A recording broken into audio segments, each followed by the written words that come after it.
지난달에 또 적금을 해약했습니다. 46번째 적금 통장이었어요.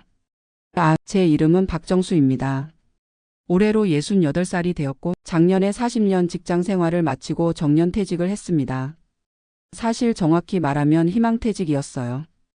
회사에서 1년 앞당겨 나가면 퇴직금에 특별 위로금을 더해준다고 해서 고민 끝에 결정했습니다.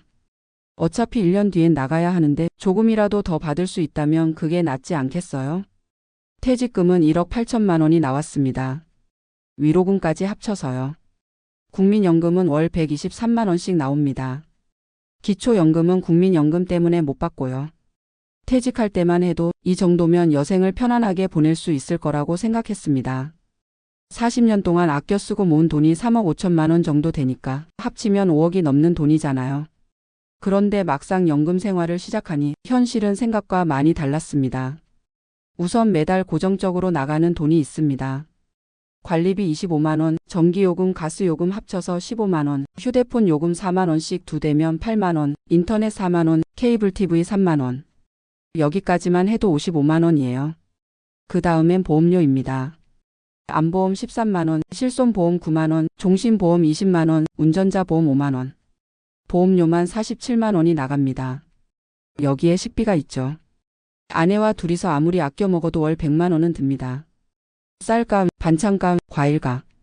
요즘 물가가 얼마나 올랐는지 아세요? 파 한 단에 3천 원이에요. 병원비도 만만치 않습니다. 저는 고혈압에 당뇨가 있어서 매달 약값만 10만 원, 아내는 관절염 때문에 물리치료를 받는데 이것도 한 달에 20만 원씩 나갑니다. 이렇게 대충 계산해도 매달 330만 원이 나가는데 국민연금은 123만 원밖에 안 나오니 매달 200만 원 이상씩 적자인 거예요. 그래서 적금을 깨기 시작했습니다. 처음엔 일시적인 거라고 생각했어요. 퇴직하고 적응하는 기간이니까 몇 달 정도는 어쩔 수 없다고. 그런데 시간이 지나도 상황은 나아지지 않았습니다. 오히려 더 나빠졌죠. 작년 겨울 아내가 계단에서 넘어져 허리를 다쳤습니다. MRI 찍고 입원하고 수술하는데 1,500만 원이 나갔어요. 실손보험에서 일부는 돌려받았지만 그래도 600만 원은 제 주머니에서 나갔습니다. 올해 봄엔 큰아들이 사업자금이 급하다며 5천만 원을 빌려달라고 했습니다. 아들 사업이 잘 안 돼서 힘든 건 알고 있었지만 그래도 거절하기가 어려웠어요. 제 자식인데 어떻게 모른 척 하겠습니까? 결국 정기예금 하나를 해약해서 빌려줬습니다. 나중에 갚겠다고 했지만 언제가 될지는 모르겠네요. 지난 여름엔 에어컨이 고장 났습니다. 20년 된 거라 수리보다 교체가 낫다고 해서 거실 에어컨, 안방 에어컨 2대를 새로 샀습니다. 설치비까지 350만 원. 가을엔 추석 명절이 있었죠. 손주들 용돈, 차례상 준비, 성묘 가는 비용. 명절 한 번에 200만 원이 넘게 들었습니다. 이렇게 하나둘씩 돈이 나가다 보니 어느새 적금 통장 절반이 사라졌습니다. 계산해보니 퇴직 후 1년 동안 쓴 돈이 7천만 원이 넘더군요. 이대로라면 5년 안에 모든 저축이 바닥날 텐데 그 후엔 어떻게 살아야 할지. 밤에 잠이 안 옵니다. 어제는 새벽 3시까지 계산기를 두드리며 앉아 있었어요. 국민연금으로만 생활하려면 어떻게 해야 하나, 보험을 해약해야 하나, 차를 팔아야 하나. 옆에서 자는 아내를 보니 더 마음이 무거웠습니다. 평생 고생만 시켰는데 노후에도 편하게 해주지 못하는 게 미안해서요. 오늘 아침에 은행에 갔습니다. 적금 금리가 올랐다고 해서 상담을 받으러 갔는데 직원이 물어보더군요. 어르신, 자녀분들이 몇 명이세요? 아들 둘입니다. 그럼 노후자금 관리를 잘 하셔야겠네요. 요즘 자녀들 경제적으로 독립하기 힘들어서 부모님께 의존하는 경우가 많거든요. 그 말을 듣는 순간 가슴이 철렁했습니다. 둘째 아들도 작년에 결혼했는데 전세 자금이 부족하다며 3천만 원을 지원해 달라고 했었거든요. 그때는 여유가 있어서 선뜻 줬지만 앞으로도 계속 이런 일이 생긴다면 집에 돌아와서 통장을 다시 꺼내봤습니다. 정기예금 2개, 정기적금 6개, 보통예금 하나. 작년 이맘때보다 확실히 줄어들었네요. 저도 알고 있습니다. 이렇게 가면 안 된다는 걸. 뭔가 변화가 필요하다는 걸. 그래서 며칠 전부터 일자리를 알아보고 있어요. 68살 노인네가 할 수 있는 일이 뭐가 있을까 싶지만 그래도 가만히 앉아서 돈이 나가는 걸 보고만 있을 순 없으니까요. 어제는 동네 마트에 가서 물어봤습니다. 주차 관리 일자리가 있는지. 일주일에 사흘, 하루 6시간 근무하면 월 80만 원을 준다고 하더군요. 젊을 때 같으면 콧방귀도 안 쳤을 금액이지만 지금은 그 80만 원이 너무나 절실합니다.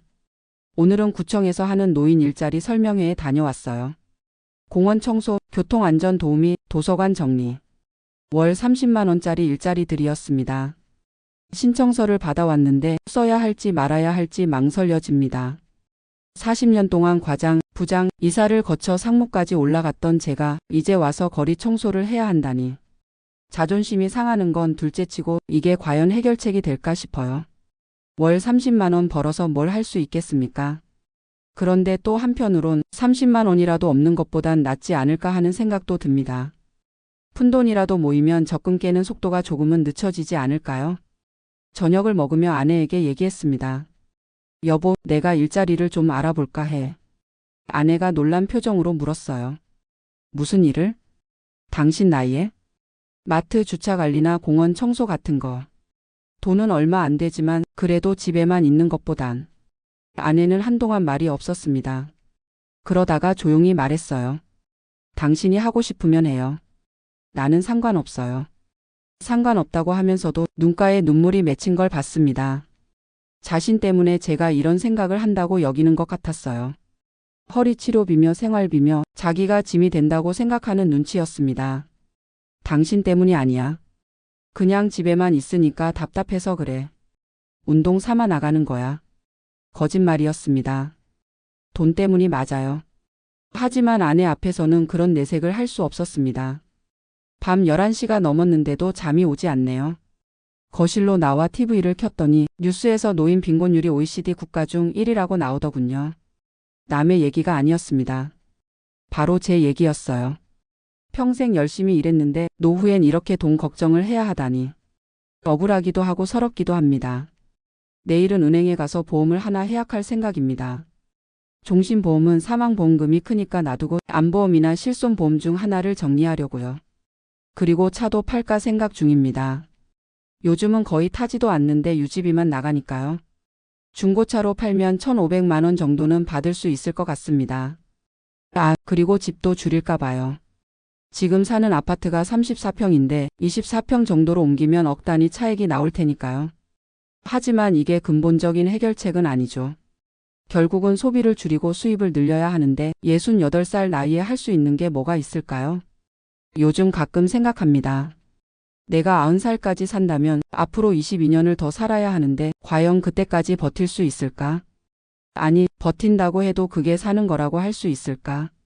돈 걱정에 쪼들리며 하루하루 연명하는 게 과연 삶일까요? 어제는 오랜만에 등산을 갔습니다.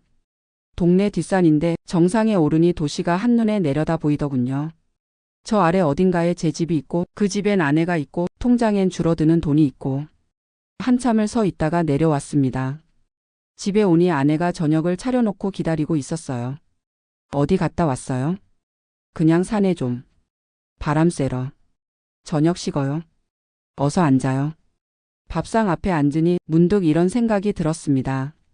그래도 난 행복한 사람이구나. 건강한 아내가 있고 따뜻한 집이 있고 먹을 것이 있으니까. 돈이 줄어드는 건 속상하지만 그래도 아직은 남은 게 있으니까. 조금씩 아껴 쓰면 어떻게든 되지 않을까. 하지만 마음 한구석엔 여전히 불안이 남아 있습니다. 만약 큰 병이라도 걸리면? 아들들이 또 돈을 빌려달라고 하면? 집값이 폭락하면?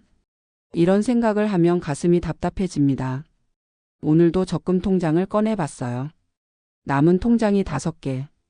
작년엔 11개였는데 이번 달에도 1개를 더 깨야 할 것 같습니다. 관리비랑 공과금이 밀렸거든요. 깰 때마다 마음이 아픕니다. 이 돈들이 다 떨어지면 그 다음엔 정말로 어떻게 해야 할까요?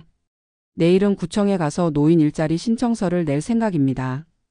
월 30만 원이라도 넘는 것보단 나으니까요. 그리고 저녁엔 아내와 함께 산책을 하려고요. 돈은 없어도 함께 걸을 수 있는 사람이 있다는 게 얼마나 감사한 일인지 요즘 들어 새삼 깨닫게 됩니다. 삶이란 게 참 아이러니해요. 젊을 땐 돈 버느라 시간이 없었는데 이제 시간은 남아 도는데 돈이 없네요. 하지만 포기하진 않을 겁니다. 아직 살아야 할 날이 더 많으니까요. 비록 내리막길을 걷고 있지만 그래도 끝까지 걸어가 보려고요. 넘어지지 않고 천천히 조심조심. 아내 손을 잡고. 혼자가 아니니까 어떻게든 되겠죠. 그렇게 믿고 싶습니다. 내일도 해는 뜰 테고 우린 또 하루를 살아갈 테니까요. 돈 걱정에 잠 못 드는 68살 박정수였습니다. 그래도 말입니다. 아직은 괜찮아요. 정말로 힘든 날이 올 수도 있겠지만 그때 가서 생각해도 늦지 않겠죠. 지금은 그저 오늘 하루를 감사하며 살아가려고 합니다. 그게 제가 할 수 있는 전부니까요.